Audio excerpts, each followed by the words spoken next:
10 years ago, that was not our philosophy. Our philosophy was, wow, if we, get somebody into a house and they don't have a job, that's money down the drain. They're going to come right back. Of course, they're going to come right back because we haven't addressed the issue that brought them to be homeless in the first place. I'm Cristina Janny with the Hayes Post and Eagle Radio, and I'm speaking with Jennifer Hecker, Executive Director of Options Domestic and Sexual Violence Services, about their Housing First model on this episode of the Hayes Post podcast. Housing First is a national model that is based on the idea that once someone is first housed safely, then they're able to address the other issues and problems in their lives. So the goal is to move them as quickly as possible into safe, permanent housing.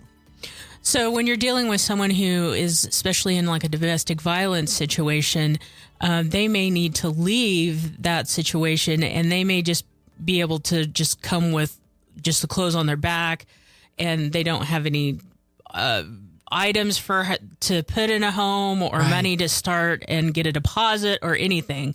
Right. They just have to leave. Right. They just often leave, sometimes with only the clothes on their back. And the Housing First model is a low barrier model. You don't have to prove sobriety. You don't have to prove employment and things like that in order to get in. And that makes so much sense. Because whether you're homeless because of domestic violence or alcohol disorder or any of those kinds of things, if someone wasn't experiencing those, they probably would not be struggling with homelessness. And so it just doesn't make sense to put these conditions on first in order for someone to get a home. So what is the process of sheltering and rehoming people that have these challenges? Yeah. There are several things in the process. So whether you can come into our Housing First program in a variety of ways. You may need emergency shelter immediately because you don't have a long-term plan, or because it's just dangerous right now in this moment.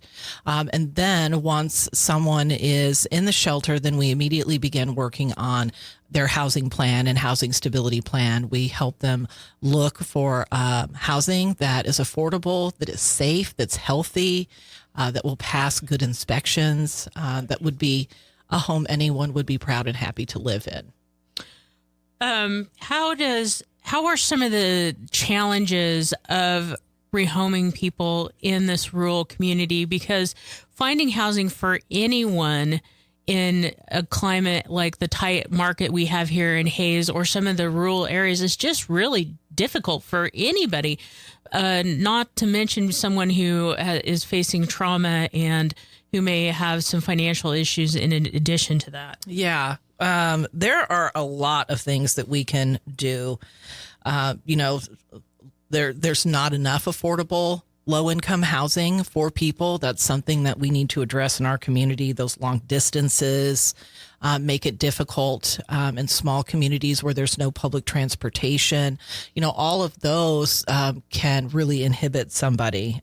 We can inhibit someone from being able to find good housing. And so our transition advocate and several of our other advocates are really trained to help people navigate this very complicated water. We also really rely on partnerships that we have with landlords and housing advocacy groups. Some of the things that our advocates do are also to help to advocate for people. Sometimes our clients lose their housing and are evicted from their apartments or rental properties because domestic violence happened there. And so some of the things that we do is to advocate for clients and to educate landlords about the laws. That it is illegal to evict someone, victim from their house because domestic violence happened. And so that's something that we do in the community. We also offer flexible financial assistance for folks that need housing, so we can pay arrears. Very often, victims' credit is ruined, their rental history is ruined as a byproduct of the financial abuse that's happening in that relationship, and then they're stuck and they can't find housing.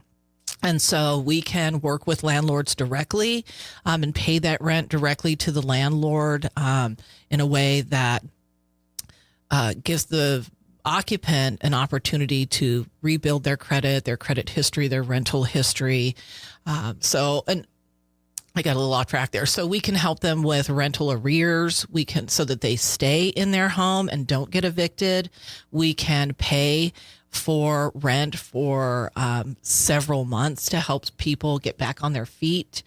We can make arrangements with landlords. We work with other community partners to help pay things that our grants won't pay for, like security deposits and things like that. So we'll reach out with our partners and find a way to work together so we can pay rent and the partner can pay the other portion of the security deposit or things like that. So we can really make it work a lot of different ways.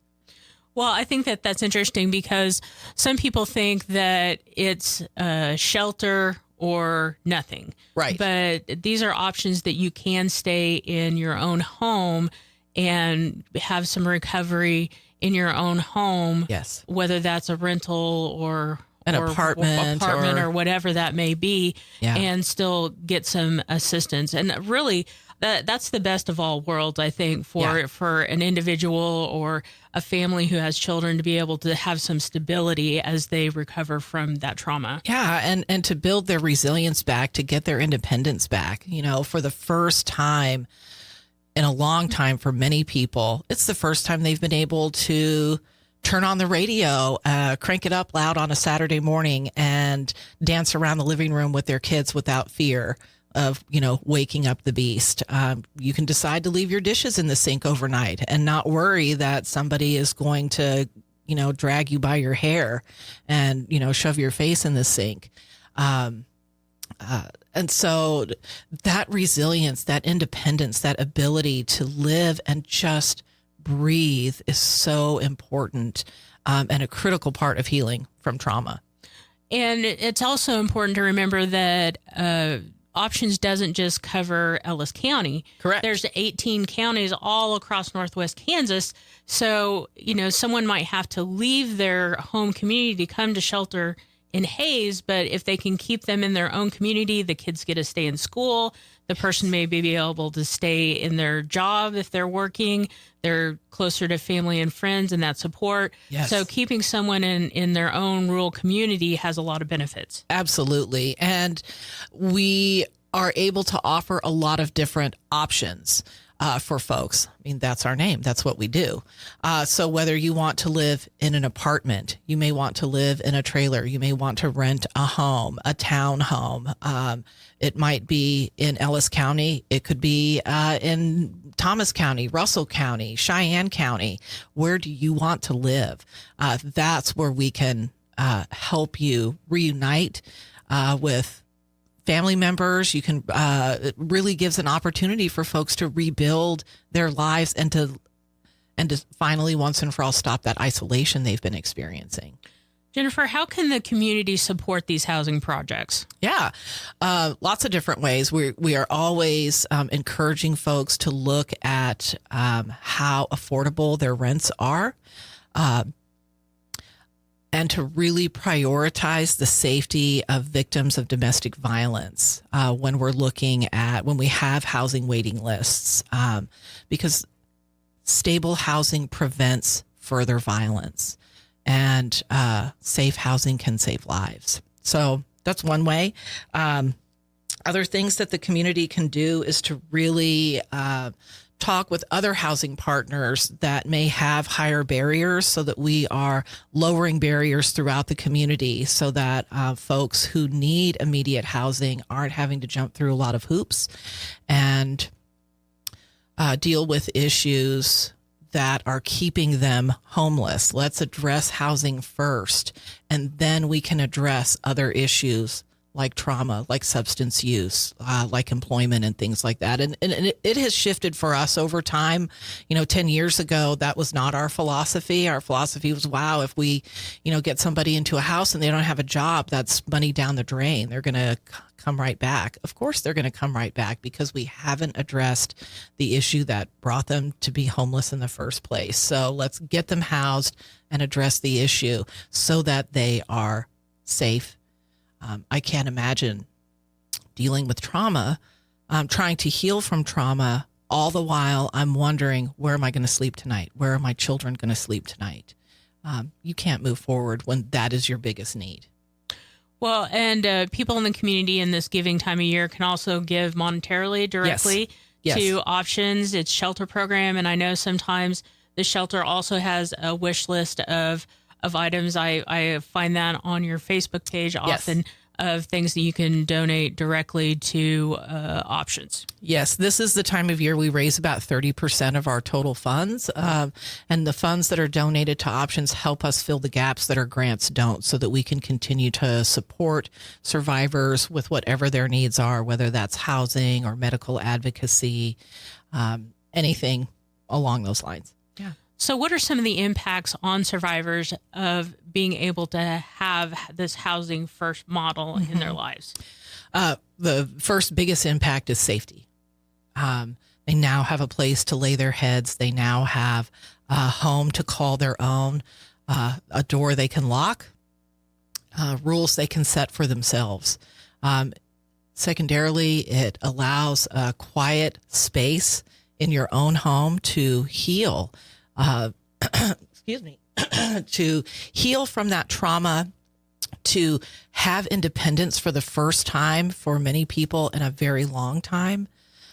And oftentimes, without housing, victims are vulnerable. I know of a client who lost her children simply because she did not have a safe shelter or housing to bring her children to. And 7 years later, she is still battling for the custody of her children, all because she did not have housing.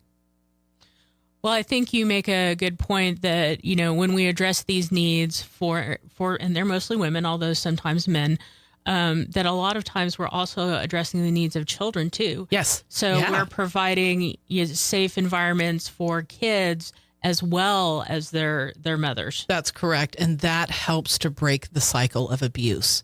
When you have a home of your own that is safe and healthy, that helps break that cycle of abuse and ends generational abuse. Jennifer, is there anything else that you would like to add on this housing first model? Yeah, I would encourage folks to visit our website and learn more about our housing first model. And we're going to be doing some things in the community over the next 6 to 8 months, inviting the community in to talk about housing. And so watch our Facebook page for invitations to those events. And remember that